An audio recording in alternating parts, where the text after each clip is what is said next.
If the gene is present in a cell line with the intact chromosome but missing from a line with a chromosome deletion, the gene must be located in the deleted region. Figure 19. Similarly, if the gene is usually absent from a chromosome but consistently appears whenever a translocation, a piece of another chromosome that has broken off and attached itself to the chromosome in question is present, it must be present on the translocated part of the chromosome. In situ hybridization. In situ hybridization is another method for determining the chromosomal location of a particular gene. This method requires a DNA copy of the gene or its RNA product, which is used to make a molecule called the probe that is complementary to the gene of interest. The probe is made radioactive or is attached to a special molecule that fluoresces under ultraviolet UV light and is added to chromosomes from specially treated cells that have been spread on a microscope slide. The probe binds to the complementary DNA sequence of the gene on the chromosome. The presence of radioactivity or fluorescence from the bound probe reveals the location of the gene on a particular chromosome. Figure 20a. The use of fluorescence in situ hybridization FISH has been widely used to identify the chromosomal location of human genes. In spectral karyotyping, Sky Figure 20b, a set of 24 FISH probes, each specific to a different human chromosome and attached to a molecule that fluoresces a different color, allows each chromosome and a karyotype to be identified. Mapping by DNA sequencing. Another means of physically mapping genes is to determine the sequence of nucleotides in the DNA sequencing. With this technique, physical distances between genes are measured in numbers of base pairs. Continuous sequences can be determined for only relatively small fragments of DNA, so, after sequencing, some method is still required to map the individual fragments. This mapping is often done by using the traditional gene mapping that examines rates of crossing over between molecular markers located on the fragments. It can also be accomplished by generating a set of overlapping fragments, sequencing each fragment, and then aligning the fragments by using a computer program that identifies the overlap in the sequence of adjacent fragments. With these methods, complete physical maps of entire genomes have been produced. The extrachromosomal inheritance, inheritance of mitochondrial and chloroplast genes, maternal inheritance. Cytoplasmic inheritance. Mendel's principles of segregation and independent assortment are based on the assumption that genes are located on chromosomes in the nucleus of the cell. For the majority of genetic characteristics, this assumption is valid, and Mendel's principles allow us to predict the types of offspring that will be produced in a genetic cross. However, not all the genetic material of a cell is found in the nucleus. Some characteristics are encoded by genes located in the cytoplasm. These characteristics exhibit cytoplasmic inheritance. A few organelles, notably chloroplasts and mitochondria, contain DNA. Each human mitochondrion contains about 15,000 nucleotides of DNA, encoding 37 genes. Compared with that of nuclear DNA, which contains some 3 billion nucleotides encoding perhaps 35,000 genes, the amount of mitochondrial DNA, mtDNA, is very small. Nevertheless, mitochondrial and chloroplast genes encode some important characteristics. Compared with that of nuclear DNA, which contains some 3 billion nucleotides encoding perhaps 35,000 genes, the amount of mitochondrial DNA, mtDNA, is very small. Nevertheless, mitochondrial and chloroplast genes encode some important characteristics. Cytoplasmic inheritance differs from the inheritance of characteristics encoded by nuclear genes in several important respects. A zygote inherits nuclear genes from both parents, but typically all of its cytoplasmic organelles, and thus all its cytoplasmic genes, come from only one of the gametes, usually the egg. Sperm generally contributes only a set of nuclear genes from the male parent. In a few organisms, cytoplasmic genes are inherited from the male parent, or from both parents. However, for most organisms, all the cytoplasm is inherited from the egg. In this case, cytoplasmically inherited mates are present in both males and females and are passed from mother to offspring, never from father to offspring. Reciprocal crosses, therefore, give different results when cytoplasmic genes encode a trait. Cytoplasmically inherited characteristics frequently exhibit extensive phenotypic variation because there is no mechanism analogous to mitosis or meiosis to ensure that cytoplasmic genes are evenly distributed in cell division.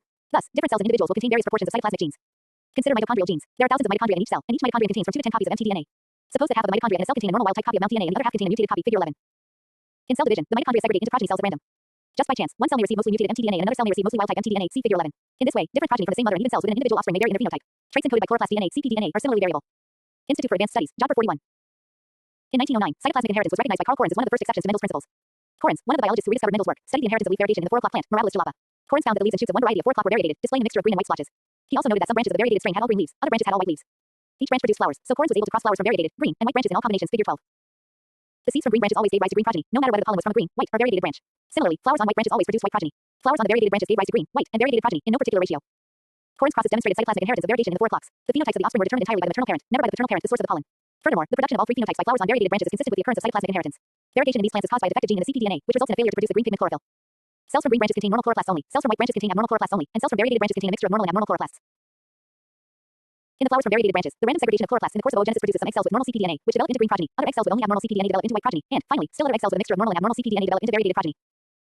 In recent years, a number of human diseases, mostly rare, that exhibit cytoplasmic inheritance have been identified. These disorders arise from mutations in mtDNA, most of which occur in genes coding for components of the electron transport chain, which generates most of the ATP, adenosine triphosphate, in aerobic cellular respiration. One such disease is Leber hereditary optic neuropathy. Patients who have this disorder experience rapid loss of vision in both eyes, resulting from the death of cells in the optic nerve. Loss of vision typically occurs in early adulthood, usually between the ages of 20 and 24, but it can occur anytime after adolescence. There is much clinical variability in the severity of the disease, even within the same family. Leber hereditary optic neuropathy exhibits maternal inheritance. The trait is always passed from mother to child. Genetic maternal effect. A genetic phenomenon that is sometimes confused with cytoplasmic inheritance is genetic maternal effect, in which the phenotype of the offspring is determined by the genotype of the mother. In cytoplasmic inheritance, the genes for a characteristic are inherited from only one parent, usually the mother. In genetic maternal effect, the genes are inherited from both parents, but the offspring's phenotype is determined not by its own genotype but by the genotype of its mother. Genetic maternal effect frequently arises when substances present in the cytoplasm of an egg encoded by the mother's genes are pivotal in early development. An excellent example is shell coiling of the snail Linnea peregrina. In most snails of this species, the shell coils to the right, which is termed dextrocoiling. However, some snails possess a left coiling shell, exhibiting sinistral coiling. The direction of coiling is determined by a pair of alleles. The allele for dextral S underscore is dominant over the allele for sinistral S. However, the direction of coiling is determined not by that snail's own genotype, but by the genotype of its mother. The direction of coiling is affected by the way in which the cytoplasm divides soon after fertilization, which in turn is determined by substance produced by the mother and passed to the offspring in the cytoplasm of the egg. If a male homozygous for dextral alleles S underscore S underscore is crossed with a female homozygous for sinistral alleles SS, all of the F1 heterozygous S underscore S and have a sinistral shell, because the genotype of the mother SS codes for sinistral. Figure 13. If these F1 snails are self-fertilized, the genotypic ratio of the F2 is 1S underscore S underscore 2S underscore S 1SS. The phenotype of all F2 snails will be dextral regardless of their genotypes, because the genotype of their mother S underscore S encodes a right coiling shell and determines their phenotype. Notice that the phenotype of the progeny is not necessarily the same as the phenotype of the mother, because the progeny's phenotype is determined by the mother's genotype, not her phenotype. Neither the male parent's nor the offspring's own genotype has any role in the offspring's phenotype. A male does influence the phenotype of the F2 generation. By contributing to the genotypes of his daughters, he affects the phenotypes of their offspring. Genes that exhibit genetic maternal effect are therefore transmitted through males to future generations. In contrast, the genes that exhibit cytoplasmic inheritance are always transmitted through only one of the sexes, usually the female. Genomic imprinting. One of the basic tenets of Mendelian genetics is that the parental origin of a gene does not affect its expression. Reciprocal crosses give identical results. We have seen that there are some genetic characteristics, those encoded by X-linked genes and cytoplasmic genes, for which reciprocal crosses do not give the same results. In these cases, males and females do not contribute the same genetic material to the offspring. With regard to autosomal genes, males and females contribute the same number of genes, and paternal and maternal genes have long been assumed to have equal effects. The results of recent studies, however, have identified several mammalian genes whose expression is significantly affected by their parental origin. This phenomenon, the differential expression of genetic material depending on whether it is inherited from the male or female parent, is called genomic imprinting. This phenomenon, the differential expression of genetic material depending on whether it is inherited from the male or female parent, is called genomic imprinting. Genomic imprinting has been observed in mice in which a particular gene has been artificially inserted into a mouse's DNA to create a transgenic mouse. In these mice, the inserted gene is faithfully passed from generation to generation, but its expression may depend on which parent transmitted the gene. For example, when a transgenic male passes an imprinted gene to his offspring, they express the gene, but when his daughter transmits the same gene to her offspring, they don't express it. In turn, her son's offspring express it, but her daughter's offspring don't. Both male and female offspring possess the gene for the trait. The key to whether the gene is expressed is the sex of the parent transmitting the gene. In the present example, the gene is expressed only when it is transmitted by a male parent. The reverse situation, expression of the trait when the gene is transmitted by the female parent, also occurs. Genomic imprinting has been implicated in several human disorders, including Prader-Willi and Angelman syndromes. Children with Prader-Willi syndrome have small hands and feet, short stature, poor sexual development, and mental retardation. They develop voracious appetites and frequently become obese. Many persons with Prader-Willi syndrome are missing a small region of chromosome 15 called Q11 to 13. The deletion of this region is always inherited from the father in persons with Prader-Willi syndrome. The deletions of Q11 to 13 on chromosome 15 can also be inherited from the mother, but this inheritance results in a completely different set of symptoms, producing Angelman syndrome. Children with Angelman syndrome exhibit frequent laughter, uncontrolled muscle movement, a large mouth, and unusual seizures. The deletion of segment Q11 to 13 from chromosome 15 has severe effects on the human phenotype, but the specific effects depend on which parent contributes the deletion.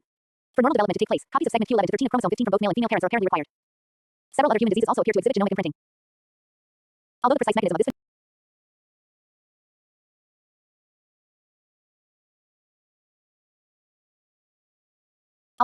phenomenon is unknown, methylation of DNA, the addition of methyl CH3 groups to DNA nucleotides, is essential to the process of genomic imprinting, as demonstrated by the observation that mice deficient in DNA methylation do not exhibit imprinting. Some of the ways in which sex interacts with heredity are summarized in Table 4. Anticipation. Another genetic phenomenon that is not explained by Mendel's principles is anticipation, in which a genetic trait becomes more strongly expressed or is expressed at an earlier age as it is passed from generation to generation. In the early 1900s, several physicians observed that patients with moderate to severe myotonic dystrophy, an autosomal dominant muscle disorder, frequently had ancestors who were only mildly affected by the disease. These observations led to the concept of anticipation. However, the concept quickly fell out of favor with geneticists because there was no obvious mechanism to explain it. Traditional genetics held that genes are passed unaltered from parents to offspring. Geneticists tended to attribute anticipation to observational bias. The results of recent research have re-established anticipation as a legitimate genetic phenomenon. The mutation causing myotonic dystrophy consists of an unstable region of DNA that can increase or decrease in size as the gene is passed from generation to generation, much like the gene that causes Huntington disease. The age of onset and the severity of the disease are correlated with the size of the unstable region. An increase in the size of the region through generations produces anticipation. The phenomenon has now been implicated in several genetic diseases. Institute for Advanced Studies, Job 43. Interaction between genes and environment. We have learned that each phenotype is the result of a genotype developing within a specific environment. The genotype sets the potential for development, but how the phenotype actually develops within the limits imposed by the genotype depends on environmental effects. Stated another way, each genotype may produce several different phenotypes, depending on the environmental conditions in which development occurs. For example, genotype GG may produce a plant that is 10 centimeters high when raised at 20 degrees Celsius, but the same genotype may produce a plant that is 18 centimeters high when raised at 25 degrees Celsius. The range of phenotypes produced by a genotype in different environments, in this case, plant height, is called the norm of reaction. For most of the characteristics discussed so far, the effect of the environment on the phenotype has been slight. Mendel's peas with genotype YY, for example, developed yellow endosperm regardless of the environment in which they were raised. Similarly, persons with genotype IAIA have the A antigen on their red blood cells regardless of their diet, socioeconomic status, or family environment. For other phenotypes, however, environmental effects play a more important role. Environmental effects on gene expression. The expression of some genotypes is critically dependent on the presence of a specific environment. For example, the Himalayan allele in rabbits produces dark fur at the extremities of the body, on the nose, ears, and feet. The dark pigment develops, however, only when the rabbit is reared at 25 degrees Celsius or less. If a Himalayan rabbit is reared at 30 degrees Celsius, no dark patches develop. The expression of the Himalayan allele is thus temperature dependent. An enzyme necessary for the production of dark pigment is inactivated at higher temperatures. The pigment is normally restricted to the nose, feet, and ears of Himalayan rabbits because the animal's core body temperature is normally above 25 degrees Celsius and the enzyme is functional only in the cells of the relatively cool extremities. The Himalayan allele is an example of a temperature-sensitive allele, an allele whose product is functional only at certain temperatures. Some types of albinism in plants are temperature dependent. In barley, an autosomal recessive allele inhibits chlorophyll production, producing albinism when the plant is grown below 7 degrees Celsius. At temperatures above 18 degrees Celsius, a plant homozygous for the albino allele develops normal chlorophyll and is green. Similarly, among Drosophila melanogaster homozygous for the autosomal mutation vestigial, greatly reduced wings develop at 25 degrees Celsius, but wings near normal size develop at higher temperatures. Environmental factors also play an important role in the expression of a number of human genetic diseases. Glucose 6-phosphate dehydrogenase is an enzyme taking part in supplying energy to the cell. In humans, there are a number of genetic variants of glucose 6-phosphate dehydrogenase, some of which destroy red blood cells when the body is stressed by infection or by the ingestion of certain drugs or foods. The symptoms of the genetic disease appear only in the presence of these specific environmental factors. Another genetic disease, phenylketonuria PKU, is due to an autosomal recessive allele that causes mental retardation. The disorder arises from a defect in an enzyme that normally metabolizes the amino acid phenylalanine. When this enzyme is defective, phenylalanine is not metabolized, and its buildup causes brain damage in children. A simple environmental change, putting an affected child on a low phenylalanine diet, prevents retardation. These examples illustrate the point that genes and their products do not act in isolation. Rather, they frequently interact with environmental factors. Occasionally, environmental factors alone can produce a phenotype that is the same as the phenotype produced by a genotype. This phenotype is called a phenocopy. In fruit flies, for example, the autosomal recessive mutation ILIS produces greatly reduced size. The ILIS phenotype can also be produced by exposing the larva of normal flies to sodium metaborate. The inheritance of continuous characteristics. So far, we've dealt primarily with characteristics that have only a few distinct phenotypes. In Mendel's peas, for example, the seeds were either smooth or wrinkled, yellow or green. The coats of dogs were black, brown, or yellow. Blood types were of 4 distinct types: A, B, AB, or O. Characteristics such as these, which have a few easily distinguished phenotypes, are called discontinuous characteristics. Not all characteristics exhibit discontinuous phenotypes. Human height is an example of such a character. People do not come in just a few distinct heights, but rather display a continuum of heights. Indeed, there are so many possible phenotypes of human height that we must use a measurement to describe a person's height.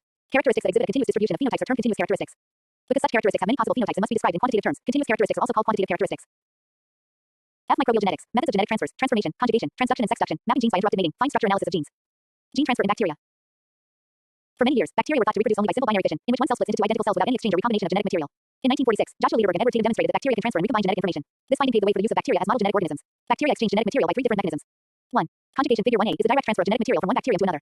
In conjugation, two bacteria lie close together and a connection forms between them. A plasmid or a part of the bacterial chromosome passes from one cell, the donor, to the other, the recipient. Subsequent to conjugation, crossing over takes place between homologous sequences in the transferred DNA and the chromosome of the recipient cell. In conjugation, DNA is transferred only from donor to recipient, with no reciprocal exchange of genetic material. 2. In transformation, figure 1b, DNA in the medium surrounding a bacterium is taken up. After transformation, recombination may take place between the introduced genes and those of the bacterial chromosome. 3. In transduction, figure 1c, bacterial viruses, bacteriophages carry DNA from one bacterium to another. Once inside the bacterium, the newly introduced DNA may undergo recombination with the bacterial chromosome. Not all bacterial species exhibit all 3 types of genetic transfer. Conjugation is more frequent for some bacteria than for others. Transformation takes place to a limited extent in many bacteria, but laboratory techniques have been developed that increase the rate of DNA uptake. Most bacteriophages have a limited host range, so transduction is normally between bacteria of the same or closely related species only. These processes of genetic exchange in bacteria differ from the sexual reproduction of diploid eukaryotes in 2 important ways. First, DNA exchange and reproduction are not coupled in bacteria. Second, donated genetic material that is not recombined into the host DNA is usually degraded and so the recipient cell remains haploid. Each type of genetic transfer can be used to map genes, as will be discussed in the following sections. Institute for Advanced Studies, Job 45. Conjugation. In the course of their research, Liederberg and Tatum studied strains of E. coli possessing OX mutations. The Y10 strain required the amino acid threonine and genotypically was THR, and leucine blue, and the vitamin thiamine T for growth but did not require the vitamin bio plus or the amino acids phenylalanine B plus and cysteine CYS plus. The genotype of this strain can be written as THR, leu, T, bio plus B plus CYS plus. The Y24 strain required biotin, phenylalanine, and cysteine in its medium, but it did not require threonine, leucine, or thiamine. Its genotype was THR plus leu plus T plus bio, Phe, CYS. In one experiment, Liederberg and Tatum mixed Y10 and Y24 bacteria together and plated them on minimal medium, figure 2. Each strain was also plated separately on minimal medium. Alone, neither Y10 nor Y24 grew on minimal medium. Strain Y10 was unable to grow because it required threonine, leucine, and thiamine, which were absent in the minimal medium. Strain Y24 was unable to grow because it required biotin, phenylalanine, and cysteine, which also were absent from the minimal medium. When Liederberg and Tatum mixed the two strains, however, a few colonies did grow on the minimal medium. These prototrophic bacteria must have had genotype THR plus leu plus T plus bio plus B plus CYS plus. Where had they come from? If mutations were responsible for the prototrophic colonies, then some colonies should also have grown on the plates containing Y10 or Y24 alone, but no bacteria grew on these plates. Multiple simultaneous mutations THR plus, leu plus, and TT plus in strain Y10 or bio plus, Phe plus, and CYS plus in strain Y24 would have been required for either strain to become prototrophic by mutation, which was very improbable. Liederberg and Tatum concluded that some type of genetic transfer and recombination had taken place. What they did not know is how it had taken place. To study this problem, Bernard Davis constructed a U-shaped tube, figure 3, that was divided into two compartments by a filter having fine pores. This filter allowed liquid medium to pass from one side of the tube to the other, but the pores of the filter were too small to allow passage of bacteria. Two oxidophic strains of bacteria were placed on opposite sides of the filter, and suction was applied alternately to the ends of the U-tube, causing the medium to flow back and forth between the two compartments. Despite hours of incubation in the U-tube, bacteria plated out on minimal medium did not grow. There had been no genetic exchange between the strains. The exchange of bacterial genes clearly required direct contact between the bacterial cells. This type of genetic exchange entailing cell-to-cell contact in bacteria is called conjugation. F plus and F cells in most bacteria. Conjugation depends on a fertility F factor that is present in the donor cell and absent in the recipient cell. Cells that contain F are referred to as F plus, and cells lacking F are F. The F factor contains an origin of replication and a number of genes required for conjugation. For example, some of these genes encode sex kilate singular, pilus slender extensions of the cell membrane. A cell containing F produces a sex kilate, which makes contact with a receptor on an F cell figure 2 and pulls the two cells together. DNA is then transferred from the F plus cell to the F cell. Conjugation can take place only between a cell that possesses F and a cell that lacks F. Davis's U-tube experiment. In most cases, the only genes transferred during conjugation between an F plus and F cell are those on the F factor, figure 4A and B. Transfer is initiated when one of the DNA strands on the F factor is nicked at an origin for it. One end of the nicked DNA separates from the circle and passes into the recipient cell, figure 4C. Replication takes place on the nicked strand, proceeding around the circular plasmid and replacing the transferred strand, figure 4D. Because the plasmid in the F plus cell is always nicked at the ORIT site, this site always enters the recipient cell first, followed by the rest of the plasmid. Thus, the transfer of genetic material has a defined direction. Once inside the recipient cell, the single strand is replicated, producing a circular, double-stranded copy of the F plasmid, figure 4D. If the entire F factor is transferred to the recipient F plus cell, that cell becomes an F cell. HFR cells conjugation transfers genetic material in the F plasmid from F plus to F. Cell split does not account for the transfer of chromosomal genes observed by Liederberg and Tatum. In HFR high-frequency strains, the F factor is integrated into the bacterial chromosome, figure 5. HFR cells behave as F plus cells, forming sex kilate and undergoing conjugation with F cells. In conjugation between HFR and F, cells figure 6A, the integrated F factor is nicked, and the end of the nicked strand moves into the F. Cell figure 6B just as it does in conjugation between F plus and F cells. In the HFR cells, the F factor is linked to the bacterial chromosome, so the chromosome follows it into the recipient cell. How much of the bacterial chromosome is transferred depends on the length of time that the two cells remain in conjugation. Once inside the recipient cell, the donor DNA strand is replicated, figure 6C, and crossing over between and the original chromosome of the F cell figure 6B may take place. This gene transfer between HFR and F cells is how the recombinant prototrophic cells observed by Liederberg and Tatum were produced. When crossing over has taken place in the recipient cell, the donated chromosome is degraded, and the recombinant recipient chromosome remains, figure 6E, to be replicated and passed to later generations by binary fission. In a mating of HFR XF, the F cell almost never becomes F plus or HFR because the F factor is nicked in the middle during the initiation of strand transfer, placing part of F at the beginning and part at the end of the strand to be transferred. To become F plus or HFR, the recipient cell must receive the entire F factor, requiring that the entire bacterial chromosome is transferred. This event happens rarely because most conjugating cells break apart before the entire chromosome has been transferred. The F plasmid in F plus cells integrates into the bacterial chromosome, causing an F plus cell to become HFR at a frequency of only about 1/10,000th. This low frequency accounts for the low rate of recombination observed by Liederberg and Tatum in their F plus cells. The F factor is excised from the bacterial chromosome at a similarly low rate, causing a few HFR cells to become F plus. Institute for Advanced Studies, Job 47. F cells. When an F factor does excise from the bacterial chromosome, a small amount of the bacterial chromosome may be removed with it, and these chromosomal genes will then be carried with the F plasmid, figure 7. Cells containing an F plasmid with some bacterial genes are called F prime F. For example, if an F factor integrates into a chromosome adjacent to the chromosome's lac operon, the F factor may pick up lac genes when it excises, becoming FLAC. F cells can conjugate with F cells, given that they possess the F plasmid with all the genetic information necessary for conjugation and gene transfer. Characteristics of different mating types of E. coli cells with different types of F are summarized in table 2. During conjugation between an FLAC cell and an F cell, the F plasmid is transferred to the F cell, which means that any genes on the F plasmid, including those from the bacterial chromosome, may be transferred to F recipient cells. This process is called sex suction. It produces partial diploids, or merozygotes, which are cells with two copies of some genes, one on the bacterial chromosome and one on the newly introduced F plasmid. The outcomes of conjugation between different mating types of E. coli are summarized in table 3. Mapping bacterial genes with interrupted conjugation. The transfer of DNA that takes place during conjugation between HFR and F cells allows bacterial genes to be mapped. During conjugation, the chromosome of the HFR cell is transferred to the F cell. Transfer of the entire E. coli chromosome requires about 100 minutes. If conjugation is interrupted before 100 minutes have elapsed, only part of the chromosome will pass into the F cell and have an opportunity to recombine with the recipient chromosome. Chromosome transfer always begins within the integrated F factor and proceeds in a continuous direction, so genes are transferred according to their sequence on the chromosome. The time required for individual genes to be transferred indicates their relative positions on the chromosome. In most genetic maps, distances are expressed as percent recombination, but in bacterial maps constructed with interrupted conjugation, the basic unit of distance is a minute. Directional transfer and mapping different HFR strains have the F factor integrated into the bacterial chromosome at different sites and in different orientations. Gene transfer always begins within F, and the orientation and position of F determine the direction and starting point of gene transfer. In figure 8A, strain HFR1 has F integrated between leu and a Z. The orientation of F at this site dictates that gene transfer will proceed in a counterclockwise direction around the circular chromosome. Genes from this strain will be transferred in the order of. Strain HFR5 has F integrated between the T and his genes, figure 8B, and in the opposite orientation. Here gene transfer will proceed in a clockwise direction. Although the starting point and direction of transfer may differ between two strains, the relative distance in time between any two pairs of genes is constant. Notice that the order of gene transfer is not the same for different HFR strains, figure 9A. For example, a Z is transferred just after leu in strain HFRH, but long after leu in strain HFR1. Aligning the sequences, figure 9B shows that the two genes on either side of a Z are always the same, leu and pro.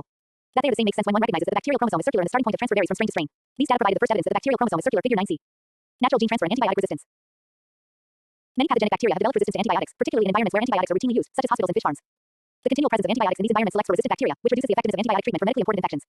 Antibiotic resistance in bacteria frequently results from the action of genes located on R plasmids, small circular plasmids that can be transferred by conjugation. R plasmids have evolved in the past 50 years since the beginning of widespread use of antibiotics and some convey resistance to several antibiotics simultaneously. Ironic but plausible sources of some of the resistance genes found in R plasmids are the microbes that produce antibiotics in the first place. The results of recent studies demonstrate that R plasmids and their resistance genes are transferred among bacteria in a variety of natural environments. In one study, plasmids carrying genes for resistance to multiple antibiotics were transferred from a cow litter infected with E. coli to a human strain of E. coli on a hand towel. A farmer wiping his hands after milking an infected cow might unwittingly In one study, plasmids carrying genes for resistance to multiple antibiotics were transferred from a cow udder infected with E. coli to a human strain of E. coli on a hand towel. A farmer wiping his hands after milking an infected cow might unwittingly transfer antibiotic resistance from bovine to human inhabiting microbes. Conjugation taking place in mincemeat on a cutting board allowed R plasmids to be passed from porcine pig to human E. coli. The transfer of R plasmids also occurs in sewage, soil, lake water, and marine sediments. Perhaps most significantly, the transfer of R plasmids is not restricted to bacteria of the same or even related species. R plasmids with multiple antibiotic resistances have been transferred in marine waters from E. coli and other human inhabiting bacteria, in sewage to the fish bacterium Aeromonas salmonicida and then back to E. coli through raw salmon chopped on a cutting board. These results indicate that R plasmids can spread easily through the environment, passing among related and unrelated bacteria in a variety of common situations. That they can do so underscores both the importance of limiting antibiotic use to treating medically important infections and the importance of hygiene in everyday life. Institute for Advanced Studies, Job for 49. Transformation in bacteria. A second way that DNA can be transferred between bacteria is through transformation. See Figure 1b. Transformation played an important role in the initial identification of DNA as a genetic material. Transformation requires both the uptake of DNA from the surrounding medium and its incorporation into the bacterial chromosome or plasmid. It may occur naturally when dead bacteria break up and release DNA fragments into the environment. In soil and marine environments, this means may be an important route of genetic exchange for some bacteria. Cells that take up DNA are said to be competent. Some species of bacteria take up DNA more easily than do others. Competence is influenced by growth stage, the concentration of available DNA, and the composition of the medium. The uptake of DNA fragments into a competent bacterial cell appears to be a random process. The DNA need not even be bacterial. Virtually any type of DNA, bacterial or otherwise, can be transferred to competent cells under the appropriate conditions. As a DNA fragment enters the cell in the course of transformation, Figure 10, one of the strands is hydrolyzed, whereas the other strand associates with proteins as it moves across the membrane. Once inside the cell, this single strand may pair with a homologous region and become integrated into the bacterial chromosome. This integration requires two crossover events, after which the remaining single-stranded DNA is degraded by bacterial enzymes. Bacterial geneticists have developed techniques to increase the frequency of transformation in the laboratory in order to introduce particular DNA fragments into cells. They have developed strains of bacteria that are more competent than wild-type cells. Treatment with calcium chloride, heat shock, or an electrical field makes bacterial membranes more porous and permeable to DNA, and the efficiency of transformation can also be increased by using high concentrations of DNA. These techniques make it possible to transform bacteria such as E. coli, which are not naturally competent. Transformation, like conjugation, is used to map bacterial genes, especially in those species that do not undergo conjugation or transduction. See Figure 8.9 and C. Transformation mapping requires two strains of bacteria that differ in several genetic traits. For example, the recipient strain might be A, B, C oxotrophic for 3 nutrients, with the donor cell being prototrophic with alleles A plus B plus C plus. DNA from the donor strain is isolated and purified. The recipient strain is treated to increase competency, and DNA from the donor strain is added to the medium. Fragments of the donor DNA enter the recipient cells and undergo recombination with homologous DNA sequences on the bacterial chromosome. Cells that receive genetic material through transformation are called transformants. Genes can be mapped by observing the rate at which two or more genes are transferred together to transform in transformation. When the DNA is fragmented during isolation, genes that are physically close on the chromosome are more likely to be present on the same DNA fragment and transferred together, as shown for genes A plus and B plus in Figure 11. Genes that are far apart are unlikely to be present on the same DNA fragment and rarely will be transferred together. Once inside the cell, DNA becomes incorporated into the bacterial chromosome through recombination. If two genes are close together on the same fragment, any two crossovers are likely to occur on either side of the two genes, allowing both to become part of the recipient chromosome. If the two genes are far apart, there may be one crossover between them, allowing one gene but not the other to recombine with the bacterial chromosome. Thus, two genes are more likely to be transferred together when they are close together on the chromosome, and genes located far apart are rarely transformed. Therefore, the frequency of co-transformation can be used to map bacterial genes. If genes A and B are frequently co-transformed, and genes B and C are frequently co-transformed, but genes A and C are rarely co-transformed, then gene B must be between A and C. The gene order is A B circa. Transduction, using phages to map bacterial genes. In the discussion of bacterial genetics, we identified 3 mechanisms of gene transfer: conjugation, transformation, and transduction. See Figure 1. Let's take a closer look at transduction, in which genes are transferred between bacteria by viruses. In generalized transduction, any gene may be transferred. In specialized transduction, only a few genes are transferred. Generalized transduction. Joshua Lederberg and Morton Zinder discovered generalized transduction in 1952. They were trying to produce recombination in the bacterium Salmonella type of murium by conjugation. They mixed a strain of S type of murium that was P plus TRP plus TIR plus MET, his, with a strain that was P, TRP, TIR, MET plus his plus and plated them on minimal medium. A few prototrophic recombinants, P plus TRP plus TIR plus MET plus his plus appeared, suggesting that conjugation had taken place. However, when they tested the two strains in a U-shaped tube similar to the one used by Davis, some P plus TRP plus TIR plus MET plus his plus prototrophs were obtained on one side of the tube. This apparatus separated the two strains by a filter with pores too small for the passage of bacteria. So how were genes being transferred between bacteria in the absence of conjugation? The results of subsequent studies revealed that the agent of transfer was a bacteriophage. In the lytic cycle of phage reproduction, the bacterial chromosome is broken into random fragments. Figure 12. For some types of bacteriophage, a piece of the bacterial chromosome occasionally gets packaged into a phage code instead of phage DNA. These phage particles are called transducing phages. The transducing phage infects a new cell, releasing the bacterial DNA, and the introduced genes may then become integrated into the bacterial chromosome by a double crossover. Bacterial genes can, by this process, be moved from one bacterial strain to another, producing recombinant bacteria called transductants. Not all phages are capable of transduction. A rare event that requires 1. That the phage degrade the bacterial chromosome, 2. That the process of packaging DNA into the phage protein not be specific for phage DNA, and 3. That the bacterial genes transferred by the virus recombine with the chromosome in the recipient cell. Because of the limited size of the phage particle, only about 1% of the bacterial chromosome can be transduced. Only genes located close together on the bacterial chromosome will be transferred together to be transduced. The overall rate of transduction ranges from only about 1 in 100,000 to 1 in 1 million. Because the chance of a cell being transduced by two separate phages is exceedingly small, any transduced genes are usually located close together on the bacterial chromosome. Thus, rates of the transduction, like rates of the transformation, give an indication of the physical distances between genes on a bacterial chromosome. To map genes by using transduction, two bacterial strains with different alleles at several loci are used. Figure 13. The donor strain is infected with phages, which reproduce within the cell. When the phages have lysed the donor cells, a suspension of the progeny phages mixed with a recipient strain of bacteria, which are then plated on several different kinds of media to determine the phenotypes of the transducing progeny phages. Specialized transduction. Like generalized transduction, specialized transduction requires gene transfer from one bacterium to another through phages, but here only genes near particular sites on the bacterial chromosome are transferred. This process requires lysogenic bacteriophages. The prophage may imperfectly excise from the bacterial chromosome, carrying with it a small part of the bacterial DNA adjacent to the site of prophage integration. A phage carrying this DNA will then inject it into another bacterial cell in the next round of infection. This process resembles the situation in the cells, where the F plasmid carries genes from one bacterium into another. See Figure 8.16.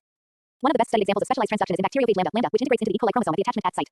The phage DNA contains a site similar to the at site. A single crossover integrates the phage DNA into the bacterial chromosome. Institute for Advanced Studies, Job for 51.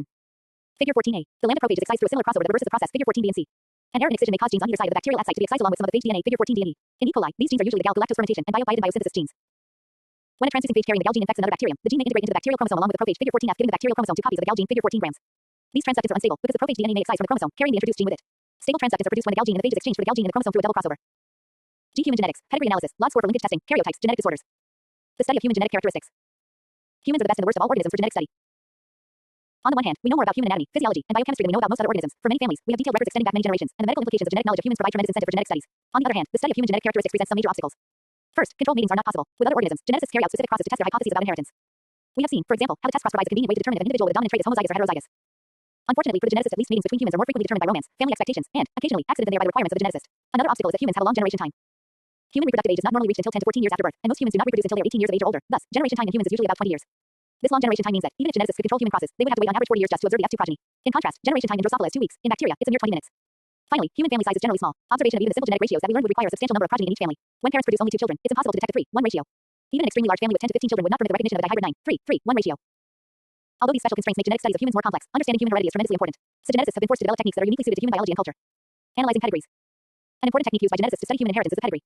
A pedigree is a pictorial representation of a family history, essentially a family tree that outlines the inheritance of one or more characteristics. The symbols commonly used in pedigrees are summarized in Figure 1. The pedigree shown in Figure 2a illustrates a family with Waardenburg syndrome, an autosomal dominant type of deafness that may be accompanied by fair skin, a white forelock, and visual problems. Figure 2b.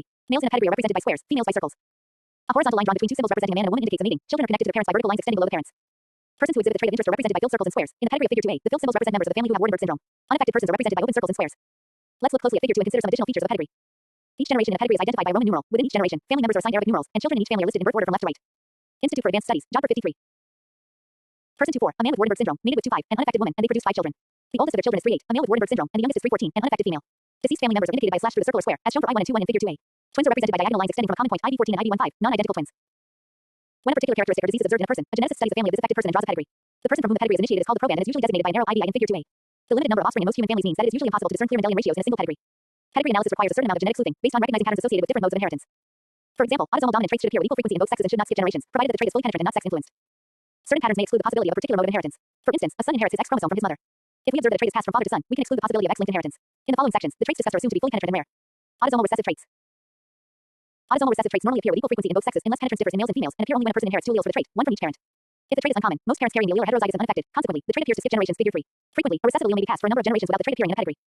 Whenever both parents are heterozygous, approximately 1/4 of the offspring are expected to express the trait, but this ratio will not be obvious unless the family is large. In the rare event that both parents are affected by an autosomal recessive trait, all the offspring will be affected. When a recessive trait is rare, persons from outside the family are usually homozygous for the normal allele. Thus, when an affected person mates with someone outside the family, XAA, usually none of the children will display the trait, although all will be carriers, i.e., heterozygous. A recessive trait is more likely to appear in a pedigree when 2 people within the same family mate, because there is a greater chance of both parents carrying the same recessive allele. Mating between closely related people is called consanguinity. In the pedigree shown in Figure 3, persons 3 and 3-4 are first cousins, and both are heterozygous for the recessive allele. When they mate, other children 1/4 are expected to have the recessive trait. A number of human metabolic diseases are inherited as autosomal recessive traits. One of them is Tay-Sachs disease. Children with Tay-Sachs disease appear healthy at birth but become listless and weak at about 6 months of age. Gradually, their physical and neurological conditions worsen, leading to blindness, deafness, and eventually death at 2 to 3 years of age. The disease results from the accumulation of a lipid called GM2 ganglioside in the brain. A normal component of brain cells, GM2 ganglioside is usually broken down by an enzyme called hexosaminidase A, but children with Tay-Sachs disease lack this enzyme. Excessive GM2 ganglioside accumulates in the brain, causing swelling and, ultimately, neurological symptoms. Heterozygotes have only one normal copy of the hexosaminidase allele and produce only about half the normal amount of the enzyme, but this amount is enough to ensure that GM2 ganglioside is broken down normally, and heterozygotes are usually healthy. Autosomal dominant traits. Autosomal dominant traits appear in both sexes with equal frequency, and both sexes are capable of transmitting these traits to their offspring. Every person with a dominant trait must inherit the allele from at least one parent. Autosomal dominant traits therefore do not skip generations. Figure 4. Exceptions to this rule arise when people acquire the trait as a result of a new mutation or when the trait has reduced penetrance. If an autosomal dominant allele is rare, most people displaying the trait are heterozygous. When one parent is affected and heterozygous and the other parent is unaffected, approximately of the offspring will be affected. If both parents have the trait and are heterozygous, approximately of the children will be affected. Provided the trait is fully penetrant, unaffected people do not transmit the trait to their descendants. In Figure 6.5, we see that none of the descendants of 2-4 who is unaffected have the trait. One trait usually considered to be autosomal dominant is familial hypercholesterolemia, an inherited disease in which blood cholesterol is greatly elevated owing to a defect in cholesterol transport. Cholesterol is an essential component of cell membranes and is used in the synthesis of bile salts and several hormones. Most of our cholesterol is obtained through foods, primarily those high in saturated fats. Because cholesterol is a lipid, a nonpolar, or uncharged compound, it is not readily soluble in the blood, a polar, or charged solution. Cholesterol must therefore be transported throughout the body in small soluble particles called lipoproteins. The lipoprotein consists of a core of lipids surrounded by a shell of charged phospholipids and proteins that dissolve easily in blood. One of the principal lipoproteins in the transport of cholesterol is low-density lipoprotein LDL. When an LDL molecule reaches the cell, it attaches to an LDL receptor, which then moves the LDL through the cell membrane into the cytoplasm, where it is broken down and its cholesterol is released for use by the cell. Familial hypercholesterolemia is due to a defect in the gene located on human chromosome 19 that normally codes for the LDL receptor. The disease is usually considered an autosomal dominant disorder because heterozygotes are deficient in LDL receptors. In these people, too little cholesterol is removed from the blood, leading to elevated blood levels of cholesterol and increased risk of coronary artery disease. Persons heterozygous for familial hypercholesterolemia have blood LDL levels that are twice normal and usually have heart attacks by the age of 35. About 1 in 500 people is heterozygous for familial hypercholesterolemia and is predisposed to early coronary artery disease. Very rarely, a person inherits 2 defective LDL receptor alleles. Such persons don't make any functional LDL receptors. Their blood cholesterol levels are more than 6 times normal and they may suffer a heart attack as early as age 2 and almost inevitably by age 20. Because homozygotes are more severely affected than heterozygotes, familial hypercholesterolemia is said to be incompletely dominant. However, homozygotes are rarely seen, occurring with a frequency of only about 1 in 1 million people, and the common heterozygous form of the disease appears as a simple dominant trait in most pedigrees. X-linked recessive traits. X-linked recessive traits have a distinctive pattern of inheritance. Figure 5. First, these traits appear more frequently in males, because males need to inherit only a single copy of the allele to display the trait, whereas females must inherit 2 copies of the allele, one from each parent, to be affected. Second, because a male inherits his X chromosome from his mother, affected males are usually born to unaffected mothers who carry an allele for the trait. Because the trait is passed from unaffected female to affected male to unaffected female, it tends to skip generations. See Figure 5. When a woman is heterozygous, approximately 1/2 of her sons will be affected and 1/2 of her daughters will be unaffected carriers. For example, we know that females I2, 2-2, and 3-7 in Figure 6 are all carriers because they transmit the trait to approximately half of their sons. A third important characteristic of X-linked recessive traits is that they are not passed from father to son, because the son inherits his father's Y chromosome, not his X in Figure 6. There is no case of a father and son who are both affected. All daughters of an affected man, however, will be carriers if their mother is homozygous for the normal allele. When a woman displays an X-linked trait, she must be homozygous for the trait, and all of her sons will also display the trait. An example of an X-linked recessive trait in humans is hemophilia A, also called classical hemophilia. This disease results from the absence of a protein necessary for blood to clot. The complex process of blood clotting consists of a cascade of reactions that includes more than 13 different factors. For this reason, there are several types of clotting disorders, each due to a glitch in a different step of the clotting pathway. Hemophilia results from abnormal or missing factor 8, one of the proteins in the clotting cascade. The gene for factor 8 is located on the tip of the long arm of the X chromosome, so hemophilia A is an X-linked recessive disorder. People with hemophilia bleed excessively. Even small cuts and bruises can be life-threatening. Spontaneous bleeding occurs in joints such as elbows, knees, and ankles, which produces pain, swelling, and erosion of the bone. Fortunately, bleeding in people with Institute for Advanced Studies, Job 55. Hemophilia can be now controlled by administering concentrated doses of factor 8. X-linked dominant traits. X-linked dominant traits appear in males and females, although they often affect more females than males. As with X-linked recessive traits, a male inherits an X-linked dominant trait only from his mother. The trait is not passed from father to son. A female, on the other hand, inherits an X chromosome from both her mother and father, so females can receive an X-linked trait from either parent. Each child with an X-linked dominant trait must have an affected parent unless the child possesses a new mutation or the trait has reduced penetrance. X-linked dominant traits do not skip generations. Figure 6 affected men pass the trait on to older daughters and none of their sons, as is seen in the children of I1. In contrast, affected women, if heterozygous, pass the trait on to one half of their sons and one half of their daughters, as seen in the children of 2-5 in the pedigree. An example of an X-linked dominant trait in humans is hypophosphatemia, also called familial vitamin D-resistant rickets. People with this trait have features that superficially resemble those produced by rickets, bone deformities, stiff spines and joints, bowed legs, and mild growth deficiencies. This disorder, however, is resistant to treatment with vitamin D, which normally cures rickets. X-linked hypophosphatemia results from a defective transport of phosphate, especially in cells of the kidneys. People with this disorder excrete large amounts of phosphate in their urine, resulting in low levels of phosphate in the blood and reduced deposition of minerals in the bone. As is common with X-linked dominant traits, males with hypophosphatemia are often more severely affected than females. Y-linked traits. Y-linked traits exhibit a specific, easily recognized pattern of inheritance.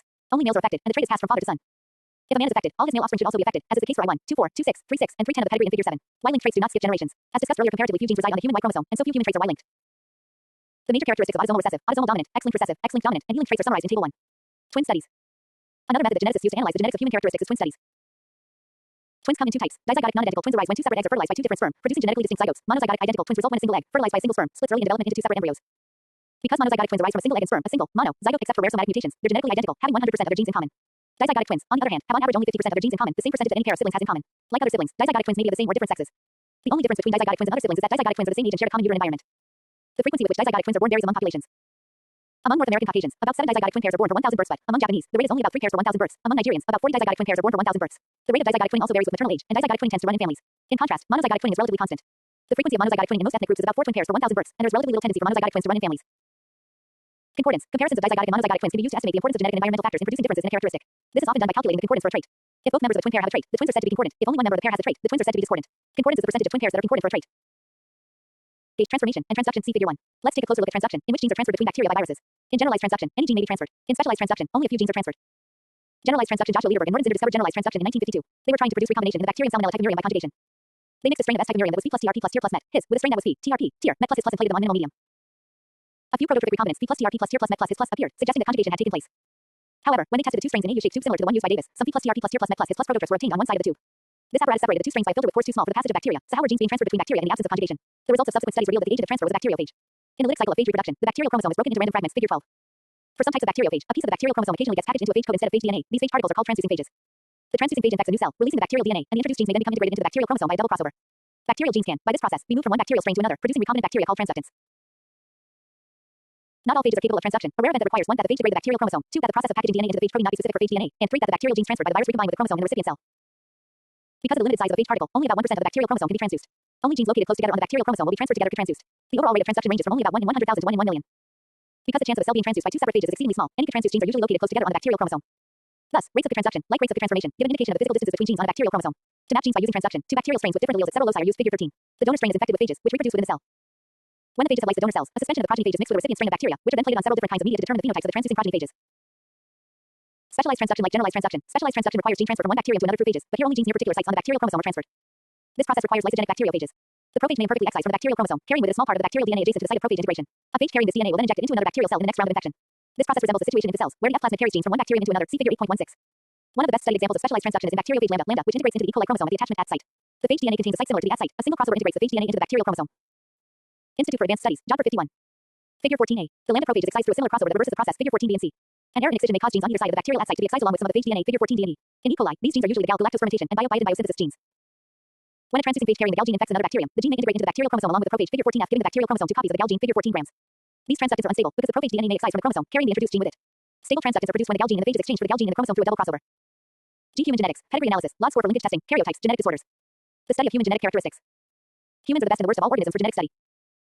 On the one hand, we know more about human anatomy, physiology, and biochemistry than we know about most other organisms. For many families, we have detailed records extending back many generations, and the medical implications of genetic knowledge of humans provide tremendous incentive for genetic studies. On the other hand, the study of human genetic characteristics presents some major obstacles. First, controlled meetings are not possible. With other organisms, geneticists carry out specific processes to test their hypotheses about inheritance.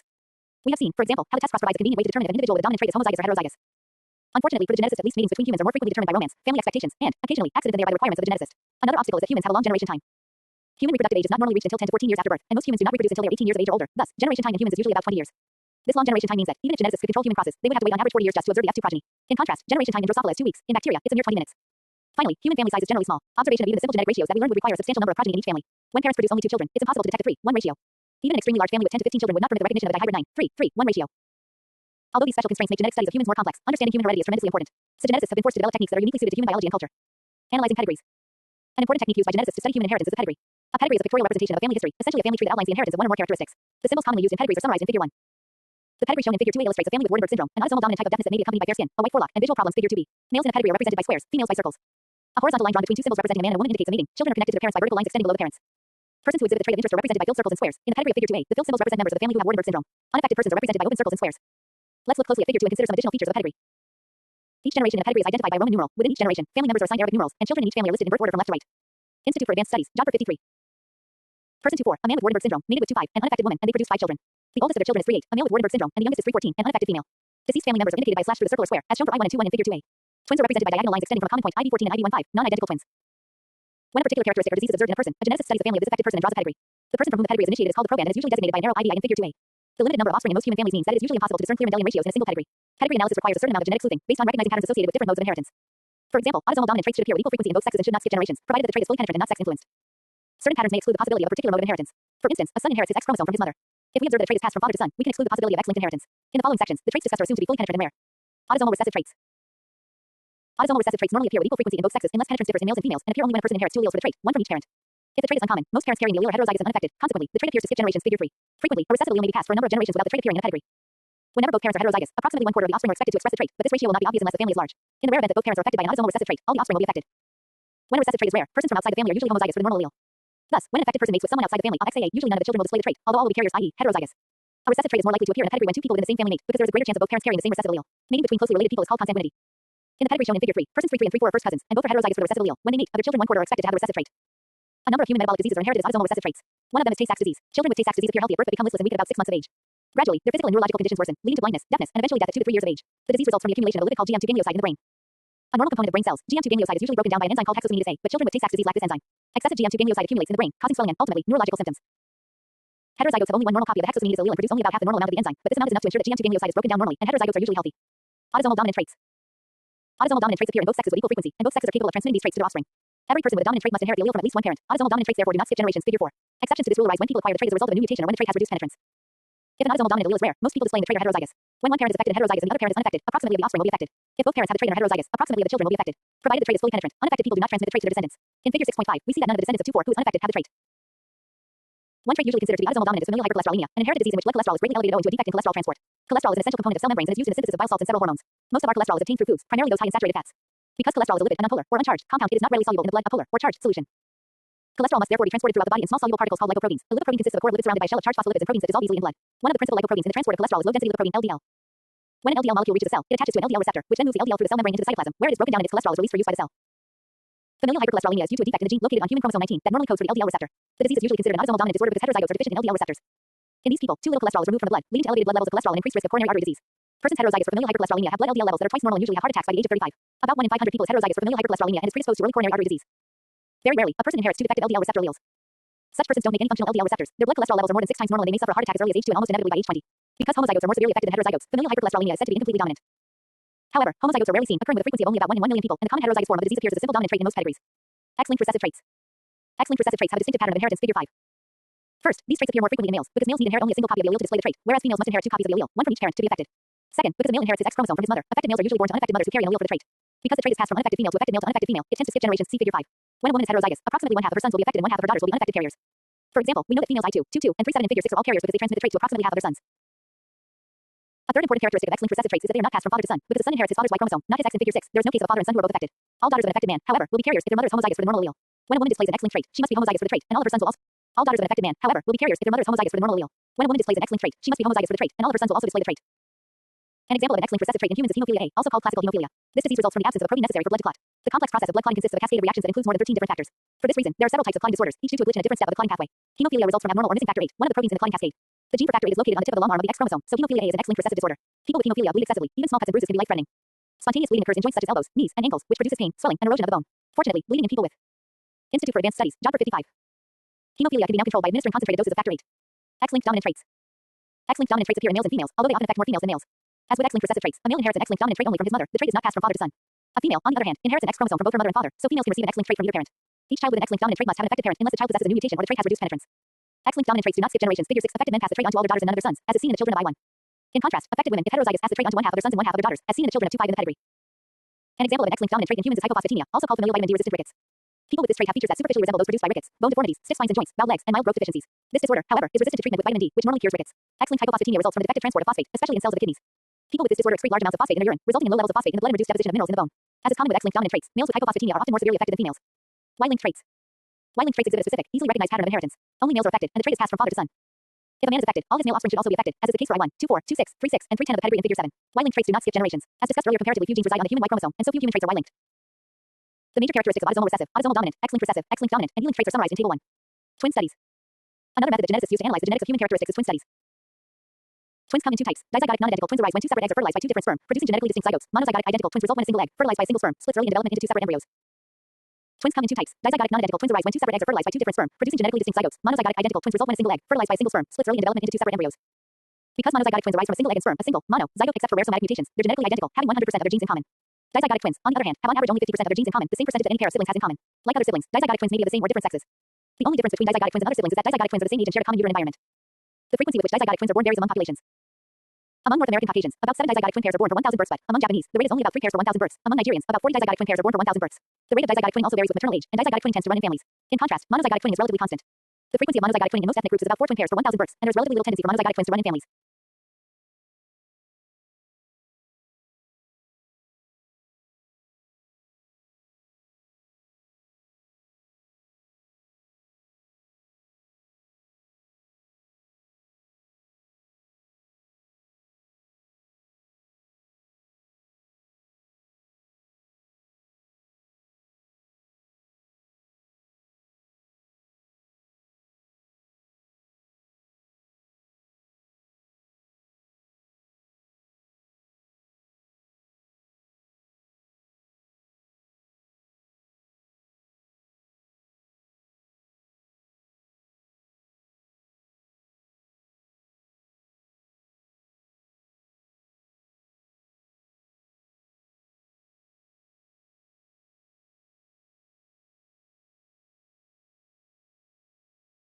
Concordance. Comparisons of dizygotic and monozygotic twins can be used to estimate the importance of genetic and environmental factors in producing differences in a characteristic. This is often done by calculating the concordance for a trait. If both members of the twin pair have a trait, the twins are said to be concordant. If only one member of the pair has a trait, the twins are said to be discordant. Concordance is the percentage of twin pairs that are concordant for a trait. Because identical twins have 100% of their genes in common and dizygotic twins have on average only 50% in common, genetically influenced traits should exhibit higher concordance in monozygotic twins. For instance, when one member of a monozygotic twin pair has asthma, the other twin of the pair has asthma about 48% of the time, so the monozygotic concordance for asthma is 48%. However, when a dizygotic twin has asthma, the other twin has asthma only 19% of the time, 19% dizygotic concordance. The higher concordance in the monozygotic twin suggests that genes influence asthma, a finding supported by other family studies of this disease. The hallmark of a genetic influence on a particular characteristic is higher concordance in monozygotic twins compared with concordance in dizygotic twins. High concordance in monozygotic twins by itself does not signal a genetic influence. Twins normally share the same environment. They are raised in the same home, have the same friends, attend the same school, so high concordance may be due to common genes or to common environment. If the high concordance is due to environmental factors, then dizygotic twins, who also share the same environment, should have just as high concordance as that of monozygotic twins. When genes influence a characteristic, however, monozygotic twin pairs should exhibit higher concordance than dizygotic twin pairs, because monozygotic twins have a greater percentage of genes in common. It is important to note that any discordance among monozygotic twins must be due to environmental factors, because monozygotic twins are genetically identical. The use of twins in genetic research rests on the important assumption that when there is greater concordance in monozygotic twins than in dizygotic twins, it is because monozygotic twins are more similar in their genes and not because they have experienced a more similar environment. The degree of environmental similarity between monozygotic twins and dizygotic twins is assumed to be the same. This assumption may not always be correct, particularly for human behaviors. Because they look alike, identical twins may be treated more similarly by parents, teachers, and peers than are non-identical twins. Evidence of this similar treatment is seen in the past tendency of parents to dress identical twins alike. In spite of this potential complication, twin studies have played a pivotal role in the study of human genetics. Blank underscore blank underscore blank blank underscore blank genetic and metabolic disorders. 1. Severe combined immunodeficiency. Severe combined immunodeficiency (SCID) represents a group of rare, sometimes fatal, congenital disorders characterized by little or no immune response. The defining feature of SCID, commonly known as bubble boy disease, is a defect in the specialized white blood cells B and lymphocytes that defend us from infection by viruses, bacteria, and fungi. Without a functional immune system, SCID patients are susceptible to recurrent infections such as pneumonia, meningitis, and chickenpox, and can die before the first year of life. Though invasive, new treatments such as bone marrow and stem cell transplantation save as many as 80% of SCID patients. All forms of SCID are inherited, with as many as half of SCID cases linked to the X chromosome, passed on by the mother. X-linked SCID results from a mutation in the interleukin-2 receptor gamma IL-2RG gene. In another form of SCID, there is a lack of the enzyme adenosine deaminase beta coded for by a gene on chromosome 20. This means that the substrates for this enzyme accumulate in cells. Immature lymphoid cells of the immune system are particularly sensitive to the toxic effects of these unused substrates, so fail to reach maturity. As a result, the immune system of the afflicted individual is severely compromised or completely lacking. 2. Hereditary hemochromatosis. Hereditary hemochromatosis is an inherited disorder that increases the amount of iron that the body absorbs from the Institute for Advanced Studies, Job 57. Gut. Symptoms are caused by this excess iron being deposited in multiple organs of the body. Most commonly, excess iron in the liver causes cirrhosis, which may develop into liver cancer. Iron deposits in the pancreas can result in diabetes. Similarly, excess iron stores can cause cardiomyopathy, pigmentation of the skin, and arthritis. Many mutations in the body's iron transport system can cause hemochromatosis. However, most cases are caused by mutations in the HFE gene. This is located on chromosome 6, and one mutation leads to the substitution of the 282nd amino acid. Cysteine becomes tyrosine. Therefore, the mutation is called C2H2Y. Hemochromatosis is one of the most common autosomal recessive disorders among Caucasians in the United States. However, only a small proportion of these people suffer any symptoms. This may be attributable to both environmental, diet, and blood loss, and genetic factors. 3. Alzheimer's disease (AD). Alzheimer's disease (AD) is the fourth leading cause of death in adults. The incidence of the disease rises steeply with age. Alzheimer's disease is twice as common in women than in men. Some of the hereditary hemochromatosis is an inherited disorder that increases the amount of iron that the body absorbs from the Institute for Advanced Studies, Job 57. Gut. Symptoms are caused by this excess iron being deposited in multiple organs of the body. Most commonly, excess iron in the liver causes cirrhosis, which may develop into liver cancer. Iron deposits in the pancreas can result in diabetes. Similarly, excess iron stores can cause cardiomyopathy, pigmentation of the skin, and arthritis. Many mutations in the body's iron transport system can cause hemochromatosis. However, most cases are caused by mutations in the HFE gene. This is located on chromosome 6, and one mutation leads to the substitution of the 282nd amino acid. Cysteine becomes tyrosine. Therefore, the mutation is called C2H2Y. Hemochromatosis is one of the most common autosomal recessive disorders among Caucasians in the United States. However, only a small proportion of these people suffer any symptoms. This may be attributable to both environmental, diet and blood loss, and genetic factors. 3. Alzheimer's disease (AD). Alzheimer's disease (AD) is the fourth leading cause of death in adults. The incidence of the disease rises steeply with age. Alzheimer's disease is twice as common in women than in men. Some of the most frequently observed symptoms of the disease include a progressive inability to remember facts and events and, later, to recognize friends and family. AD tends to run in families. Currently, mutations in 4 genes, situated on chromosomes 1, 14, 19, and 21, are believed to play a role in the disease. The best characterized of these are PS1 or AD3 on chromosome 14 and PS2 or AD4 on chromosome 1. The formation of lesions made of fragmented brain cells surrounded by beta amyloid family proteins are characteristic of the disease. 4. Huntington disease. Huntington disease (HD) is an inherited, degenerative neurological disease that leads to dementia. The HD gene, whose mutation results in Huntington disease, was mapped to chromosome 4. The mutation is a characteristic expansion of a nucleotide triplet repeat in the DNA that codes for the protein huntingtin. As the number of repeated triplets, CAG, cytosine, adenine, guanine increases, the age of onset in the patient decreases. Furthermore, because the unstable nucleotide repeat can lengthen when passed from parent to child, the age of onset can decrease from one generation to the next. Since people who have those repeats always suffer from Huntington disease, it suggests that the mutation causes a gain of function, in which the mRNA or protein takes on a new property or is expressed inappropriately. 5. Parkinson's disease. Parkinson's disease, first described by James Parkinson in 1817, is a neurodegenerative disease that manifests as a tremor, muscular stiffness, and difficulty with balance and walking. A classic pathological feature of the disease is the presence of an inclusion body, called the Lewy body, in many regions of the brain. Parkinson's disease was mapped to chromosome 4. Mutations in this gene have now been linked to several Parkinson's disease families. The product of this gene, a protein called alpha-synuclein, is a familiar culprit. A fragment of it is a known constituent of Alzheimer's disease plaques.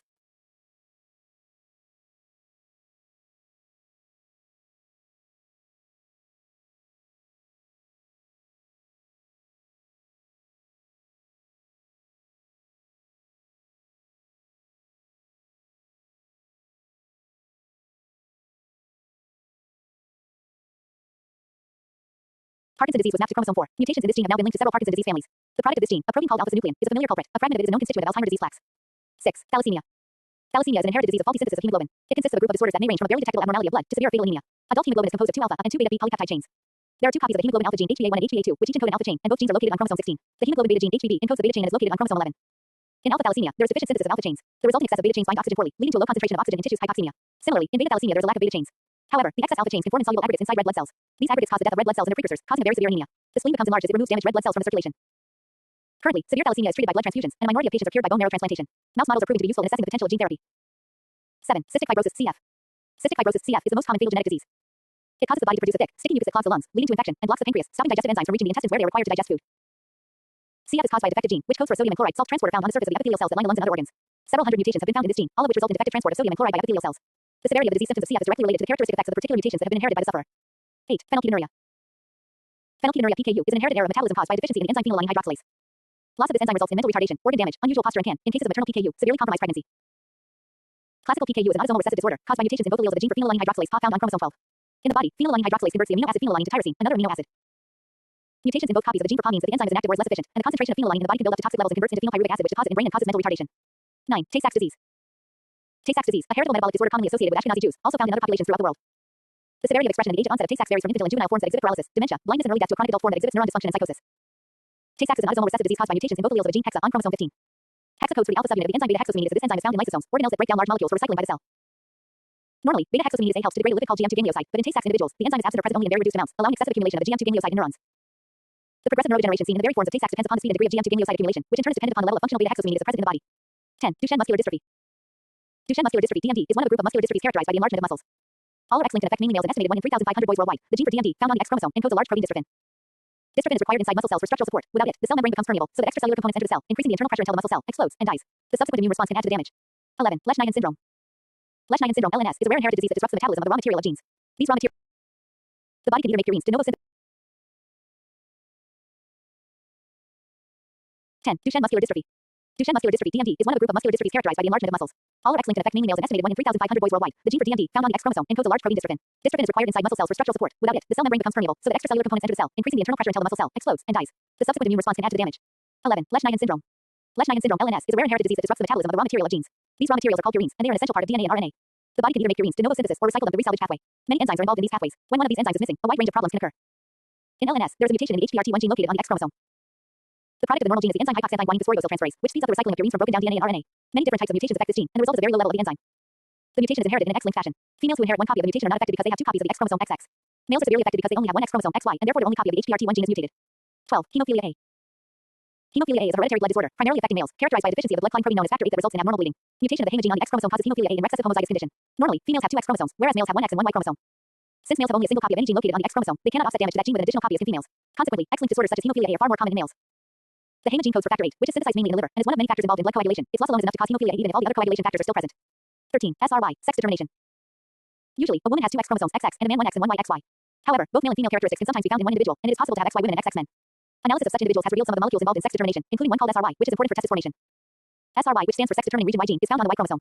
In the cell, it binds to other DNA and in doing so distorts it dramatically out of shape. This alters the properties of the DNA and likely alters the expression of a number of genes, leading to testis formation. Most XX men who lack a Y chromosome do still have a copy of the SRY region on one of their X chromosomes. This copy accounts for their maleness. However, because the remainder of the Y chromosome is missing, they frequently do not develop secondary sexual characteristics in the usual way. Institute for Advanced Studies, Job 59. H. Quantitative genetics, polygenic inheritance, heritability and its measurements, QTL mapping. Quantitative characteristics. Qualitative are discontinuous. Characteristics possess only a few distinct phenotypes. Figure 1a. These characteristics are the types studied by Mendel and have been the focus of our attention thus far. However, many characteristics vary continuously along a scale of measurement with many overlapping phenotypes. Figure 1b. They are referred to as continuous characteristics. They are also called quantitative characteristics because any individual's phenotype must be described with a quantitative measurement. Quantitative characteristics might include height, weight, and blood pressure in humans, growth rate in mice, seed weight in plants, and milk production in cattle. Quantitative characteristics arise from two phenomena. First, many are polygenic. They are influenced by genes at many loci. If many loci take part, many genotypes are possible, each producing a slightly different phenotype. Second, quantitative characteristics often arise when environmental factors affect the phenotype, because environmental differences result in a single genotype producing a range of phenotypes. Most continuously varying characteristics are both polygenic and influenced by environmental factors, and these characteristics are said to be multifactorial. The relation between genotype and phenotype. For many discontinuous characteristics, there is a relatively straightforward relation between genotype and phenotype. Each genotype produces a single phenotype, and most phenotypes are encoded by a single genotype. Dominance and epistasis may allow two or three genotypes to produce the same phenotype, but the relation remains relatively simple. This simple relation between genotype and phenotype allowed Mendel to decipher the basic rules of inheritance from his process with pea plants. It also permits us both to predict the outcome of genetic processes and to assign genotypes to individuals. For quantitative characteristics, the relation between genotype and phenotype is often more complex. If a characteristic is polygenic, many different genotypes are possible, several of which may produce the same phenotype. For instance, consider a plant whose height is determined by three loci A, B, and C, each of which has two alleles. Assume that one allele at each locus A+, B+, and C+ encodes a plant hormone that causes the plant to grow 1 centimeter above its baseline height of 10 centimeters. The second allele at each locus A, B, and C encodes no plant hormone and does not contribute to additional height. Considering only the two alleles at a single locus, three genotypes are possible: A+, A+, and A. If all three loci are taken into account, there are a total of 3 equals 27 possible multilocus genotypes: A+, A+, B+, B+, C+, C+, A+, A, B+, B+, C+, C+, etc. Although there are 27 genotypes, they produce only 7 phenotypes: 10 centimeters, 11 centimeters, 12 centimeters, 13 centimeters, 14 centimeters, 15 centimeters, and 16 centimeters in height. Some of the genotypes produce the same phenotype. Table 1, for example, genotypes A+A, B, B, C, C, A, B plus B, C, C, and A, B, B, C plus C all have one gene that encodes plant hormone. These genotypes produce one dose of the hormone in a plant that is 11 centimeters tall. Even in this simple example of only 3 loci, the relation between genotype and phenotype is quite complex. The more loci encoding a characteristic, the greater the complexity. The influence of environment on a characteristic also can complicate the relation between genotype and phenotype. Because of environmental effects, the same genotype may produce a range of potential phenotypes, the norm of reaction. The phenotypic ranges of different genotypes may overlap, making it difficult to know whether individuals differ in phenotype because of genetic or environmental differences. Figure 2. In summary, the simple relation between genotype and phenotype that exists for many qualitative discontinuous characteristics is absent in quantitative characteristics, and it is impossible to assign a genotype to an individual on the basis of its phenotype alone. The methods used for analyzing qualitative characteristics, examining the phenotypic ratios of progeny from a genetic cross, will not work with quantitative characteristics. Our goal remains the same. We wish to make predictions about the phenotypes of offspring produced in a genetic cross. We may also want to know how much of the variation in a characteristic results from genetic differences and how much results from environmental differences. To answer these questions, we must turn to statistical methods that allow us to make predictions about the inheritance of phenotypes in the absence of information about the underlying genotypes. Types of quantitative characteristics. Before we look more closely at polygenic characteristics and relevant statistical methods, we need to more clearly define what is meant by quantitative characteristic. Thus far, we have considered only quantitative characteristics that vary continuously in a population. A continuous characteristic can theoretically assume any value between two extremes. The number of phenotypes is limited only by our ability to precisely measure the phenotype. Human height is a continuous characteristic because, within certain limits, people can theoretically have any height. Although the number of phenotypes possible with a continuous characteristic is infinite, we often group similar phenotypes together for convenience. We may say that two people are both 5 feet 11 inches tall, but careful measurement may show that one is slightly taller than the other. Some characteristics are not continuous but are nevertheless considered quantitative because they are determined by multiple genetic and environmental factors. Meristic characteristics, for instance, are measured in whole numbers. An example is litter size. A female mouse may have 4, 5, or 6 pups but not 4.13 pups. A meristic characteristic has a limited number of distinct phenotypes, but the underlying determination of the characteristic may still be quantitative. These characteristics must therefore be analyzed with the same techniques that we use to study continuous quantitative characteristics. Another type of quantitative characteristic is a threshold characteristic, which is simply present or absent. Although threshold characteristics exhibit only two phenotypes, they are considered quantitative because they, too, are determined by multiple genetic and environmental factors. The expression of the characteristic depends on an underlying susceptibility, usually referred to as liability or risk, that varies continuously. When the susceptibility is larger than the threshold value, a specific trait is expressed. Figure 3. Diseases are often threshold characteristics because many factors, both genetic and environmental, contribute to disease susceptibility. If enough of the susceptibility factors are present, the disease develops; otherwise, it is absent. Although we focus on the genetics of continuous characteristics in this topic, the same principles apply to many meristic and threshold characteristics. It is important to point out that just because a characteristic can be measured on a continuous scale does not mean that it exhibits quantitative variation. One of the characteristics studied by Mendel was height of the pea plant, which can be described by measuring the length of the plant stem. However, Mendel's particular plants exhibited only two distinct phenotypes. Some were tall and others short, and these differences were determined by alleles at a single locus. The differences that Mendel studied were therefore discontinuous in nature. Polygenic inheritance. The rediscovery of Mendel's work in 1900 provided a cohesive theory of inheritance, but the characteristics that Mendel studied were all discontinuous. Questions soon arose about the inheritance of continuously varying characteristics. These characteristics had already been the focus of a group of biologists and statisticians, led by Francis Galton, who were known as biometricians. They examined the inheritance of quantitative characteristics such as human height and intelligence by using statistical procedures. The results of these studies showed that quantitative. Institute for Advanced Studies, Job 61. Characteristics are inherited, although the mechanism of inheritance was as yet unknown. After Mendel's work was rediscovered, a bitter dispute broke out about whether Mendel's principles applied to quantitative characteristics. Some biometricians argued that the inheritance of quantitative characteristics could not be explained by Mendelian principles, whereas others felt that Mendel's principles acting on numerous genes, polygens, could adequately account for the inheritance of quantitative characteristics. This conflict began to be resolved by the work of Wilhelm Johannsen, who showed that continuous variation in the weight of beings was influenced by both genetic and environmental factors. George W. Newell, a mathematician, proposed in 1906 that several genes acting together could produce continuous characteristics. This hypothesis was later confirmed by Herman Nielsen L., working on wheat and tobacco, and by Edward East, working on corn. The argument was finally laid to rest in 1918, when Ronald Fisher demonstrated that the inheritance of quantitative characteristics could indeed be explained by the cumulative effects of many genes, each following Mendel's rules. Kernel color in wheat. To illustrate how multiple genes acting on a characteristic can produce a continuous range of phenotypes, let us examine one of the first demonstrations of polygenic inheritance. Nielsen L. studied kernel color in wheat and found that the intensity of red pigmentation was determined by 3 unlinked loci, each of which had 2 alleles. Nielsen L. obtained several homozygous varieties of wheat that differed in color. Like Mendel, he performed crosses between these homozygous varieties and studied the ratios of phenotypes in the progeny. In one experiment, he crossed a variety of wheat that possessed white kernels with a variety that possessed purple, very dark red kernels and obtained the following results. Nielsen L. interpreted this phenotypic ratio as a result of segregation of alleles at 2 loci. Although he found alleles at 3 loci that affected kernel color, the 2 varieties used in this cross differed only at 2 of the loci. He proposed that there were 2 alleles at each locus, one that produced red pigment and another that produced no pigment. We'll designate the alleles that encoded pigment A+ and B+ and the alleles that encoded no pigment A and B. Nielsen L. recognized that the effects of the genes were additive. Each gene seemed to contribute equally to color, so the overall phenotype could be determined by adding the effects of all the genes, as shown in this table. Notice that the purple and white phenotypes are each encoded by a single genotype, but other phenotypes may result from several different genotypes. From these results, we see that 5 phenotypes are possible when alleles at 2 loci influence the phenotype and the effects of the genes are additive. When alleles at more than 2 loci influence the phenotype, more phenotypes are possible, and this would make the color appear to vary continuously between white and purple. If environmental factors had influenced the characteristic, individuals of the same genotype would vary somewhat in color, making it even more difficult to distinguish between discrete phenotypic classes. Luckily, environment played little role in determining kernel color in Nielsen-Ellis process, and only a few loci encoded color, so Nielsen-Ellis was able to distinguish among the different phenotypic classes. This ability allowed him to see the Mendelian nature of the characteristic. Let's now see how Mendel's principles explain the ratio obtained by Nielsen-L and his F2 progeny. Remember that Nielsen-L crossed a homozygous purple variety A plus A plus B plus B plus with a homozygous white variety A, B, producing F1 progeny that were heterozygous at both loci A plus A, B plus B. All the F1 plants possess 2 pigment-producing alleles that allow 2 doses of color to make red kernels. The types and proportions of progeny expected in the F2 can be found by applying Mendel's principles of segregation and independent assortment. Let's first examine the effects of each locus separately. At the first locus, 2 heterozygous F1s are crossed A plus A, X A plus A. As we learned, when 2 heterozygotes are crossed, we expect progeny in the proportions 1/4 A plus A plus, 1/2 A plus A, and 1/4 A.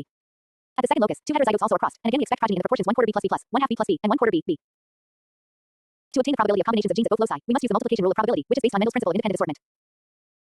The expected proportion of F2 progeny with genotype A plus A plus B plus B plus is the product of the probability of obtaining genotype A plus A plus 1/4 and the probability of obtaining genotype B plus B plus 1/4 or 1/4 by 1/4 equals 1/16, figure 4. The probabilities of each of the phenotypes can then be obtained by adding the probabilities of all the genotypes that produce that phenotype. For example, the red phenotype is produced by 3 genotypes. Thus, the overall probability of obtaining red kernels in the F2 progeny is 1/16 plus 1/16 plus 1/4 equals 6/16. Figure shows that the phenotypic ratio expected in the F2 is 1/16 purple, 4/16 dark red, 6/16 red, 4/16 light red, and 1/16 white.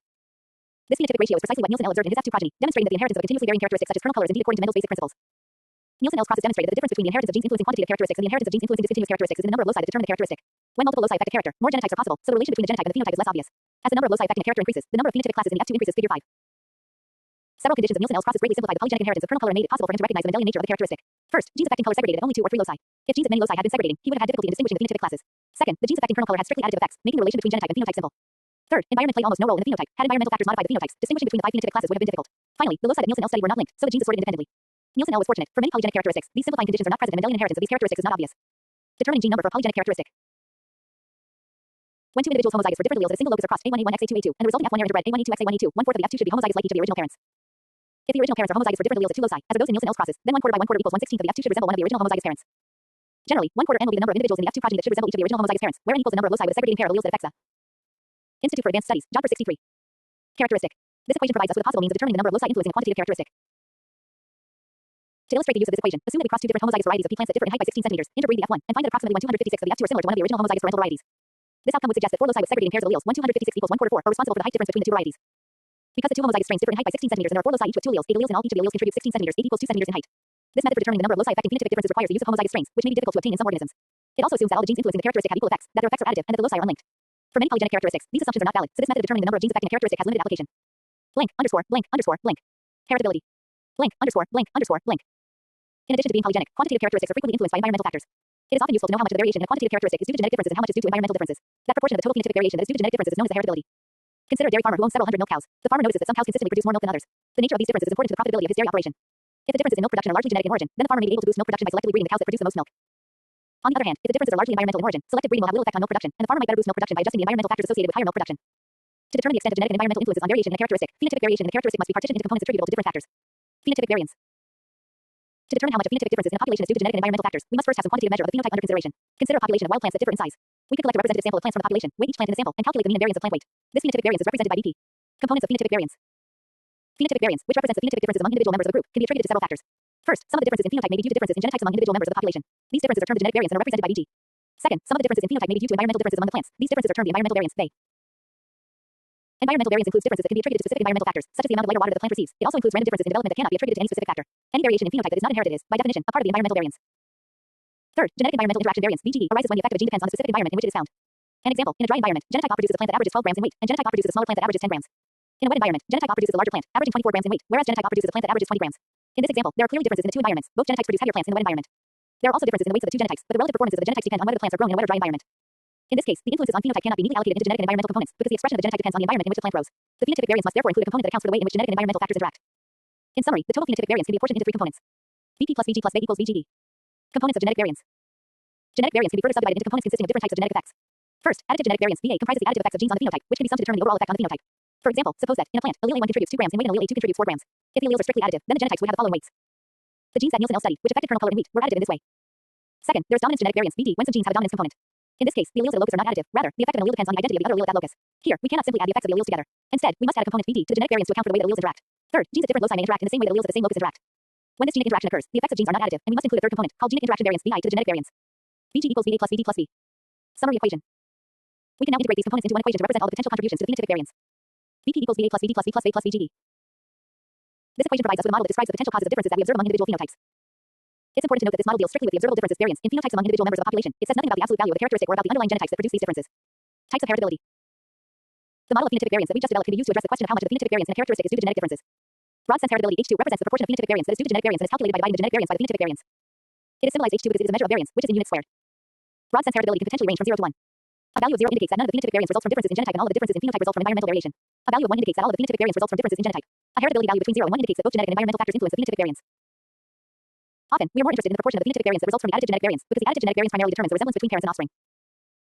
Narrow sense heritability H2 is equal to the additive genetic variance divided by the phenotypic variance, the calculation of heritability. Having considered the components that contribute to phenotypic variance and having developed a general concept of heritability, we can ask, how does one go about estimating these different components and calculating heritability? There are several ways to measure the heritability of a characteristic. They include eliminating one or more variance components, comparing the resemblance of parents and offspring, comparing the phenotypic variances of individuals with different degrees of relatedness, and measuring the response to selection. The mathematical theory that underlies these calculations of heritability is complex and beyond the scope of this book. Nevertheless, we can develop a general understanding of how heritability is measured. Heritability by elimination of variance components. One way of calculating the broad sense heritability is to eliminate one of the variance components. We have seen that VP equals VG plus A plus VGE.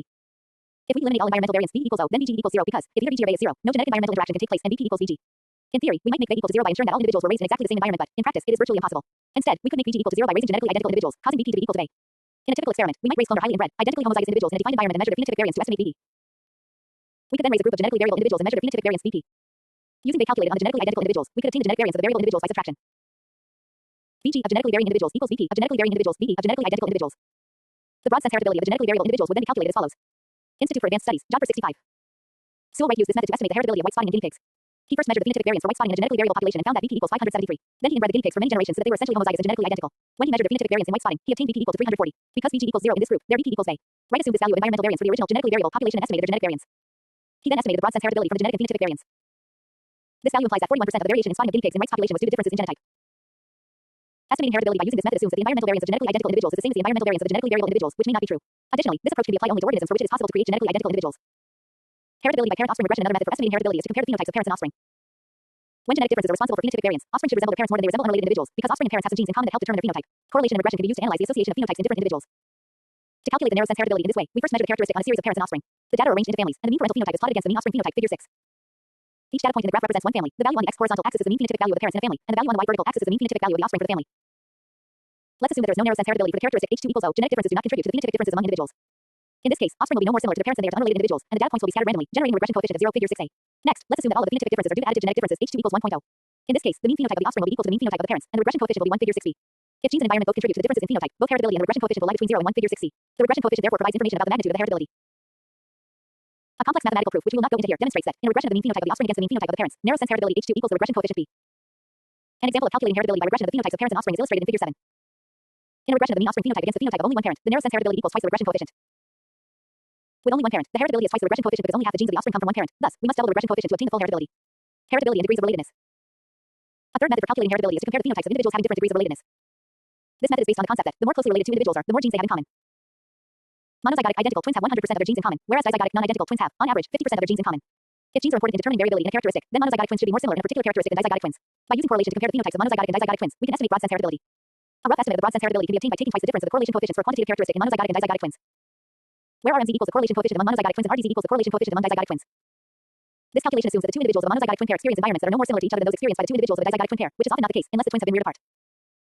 Narrow sense heritability can also be estimated by comparing the phenotypic variances for a characteristic in full SIPs who have both parents in common, as well as 50% of their genes on the average, and half SIPs who have only one parent in common and thus 25% of their genes on the average. All estimates of heritability depend on the assumption that the environments of related individuals are not more similar than those of unrelated individuals. This assumption is difficult to meet in human studies because related people are usually reared together. Heritability estimates for humans should therefore always be viewed with caution. The limitations of heritability. Knowledge of heritability has great practical value because it allows us to statistically predict the phenotypes of offspring on the basis of their parents' phenotype. It also provides useful information about how characteristics will respond to selection. See next section. In spite of its importance, heritability is frequently misunderstood.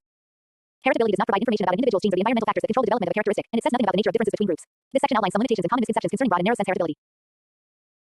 Heritability does not indicate the degree to which a characteristic is genetically determined. Heritability is the proportion of the phenotypic variance that is due to genetic variance. It says nothing about the degree to which genes determine a characteristic. Heritability indicates only the degree to which genes determine variation in a characteristic. The determination of a characteristic and the determination of variation in a characteristic are two very different things. Consider polydactyly, the presence of extra digits in rabbits, which can be caused either by environmental factors or by a dominant gene. Suppose we have a group of rabbits all homozygous for a gene that produces normal numbers of digits. None of the rabbits in this group carries a gene for polydactyly, but a few of the rabbits are polydactylous because of environmental factors. Broad sense heritability for polydactyly in this group is 0 because there is no genetic variation for polydactyly. All of the variation is due to environmental factors. However, it would be incorrect for us to conclude that genes play no role in determining the number of digits in rabbits. Indeed, we know that there are specific genes that can produce extra digits. Heritability indicates nothing about whether genes control the development of a characteristic. It only provides information about causes of the variation in a characteristic within a defined group. An individual does not have heritability. Broad and narrow sense heritabilities are statistical values based on the genetic and phenotypic variances found in a group of individuals. It is impossible to calculate heritability for an individual, and heritability has no meaning for a specific individual. Suppose we calculate the narrow sense heritability of adult body weight for the students in a biology class and obtain a value of 0.6. We could conclude that 60% of the variation in adult body weight among the students in this class is determined by additive genetic variation. We could not, however, conclude that 60% of any particular student's body weight is due to additive genes.